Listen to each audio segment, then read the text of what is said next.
Maharashtra Navnirman सेनेतर्फे bank आणि finance कंपनीतील सर्व व्यवहार मराठी भाषेतूनच करावेत यासाठी आज असेंब्ली रोड शाखा IDBI बँकेमध्ये मनसेनं आक्रमकपणे आंदोलन केलं। या प्रसंगी मनसे स्टाईलनं तिथल्या व्यवस्थापकांना समज देण्यात आली। रिझर्व्ह बँक ऑफ इंडियाच्या नियमानुसार महाराष्ट्रातील सर्व बँका आणि फायनान्स कंपन्यांमधील सर्व प्रकारचे व्यवहार आणि फलक मराठीतूनच असणं गरजेचं आहे।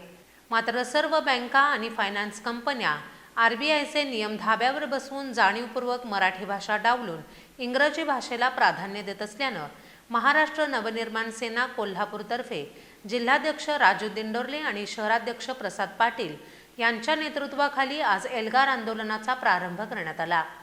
IDBI बँकेच्या दारामध्ये प्रचंड घोषणाबाजी करत सर्व पदाधिकारी आणि कार्यकर्त्यांसह बँकेमध्ये घुसून मॅनेजरना मनसे स्टाईलनं समज देण्यात आली आहे।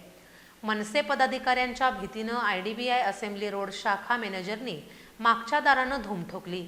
मात्र यावेळी उपस्थित असणाऱ्या असिस्टंट मॅनेजरना मनसे पदाधिकाऱ्यांनी चांगलंच धारेवर धरून बँकेतील व्यवहारांच्या सर्व स्लिपा आणि फलक हे इंग्रजीत असल्याचं निदर्शनाला आणून देऊन बँकेतील सर्व कागदपत्र आणि स्लिपा फाडून टाकण्यात आल्या।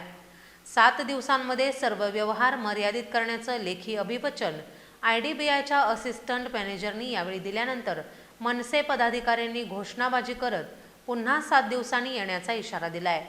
राजसाहेबांच्या आदेशानुसार करण्यात आलेल्या आजच्या आंदोलनाची दखल घेऊन सर्व बँका आणि फायनान्स कंपन्यांनी येत्या 7 दिवसात दैनंदिन व्यवहारांसाठी वापरण्यात येणारी सर्व चलनं, करार, फलक, ग्राहकांची संवादाची बोलीभाषा ही मराठीतच असावी असा आग्रह धरण्यात आला।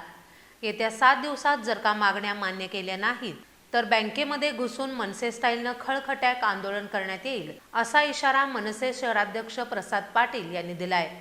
या आंदोलनामध्ये जिल्हाध्यक्ष राजू दिंडोरले, शहराध्यक्ष प्रसाद पाटील, मोहसिन मुल्लाणी, चंद्रकांत सुगते, रणजित वरेकर, संजय चौगुले, विकी पहुजा, गणेश तेरवाडे पदाधिकारी आणि कार्यकर्ते उपस्थित होते।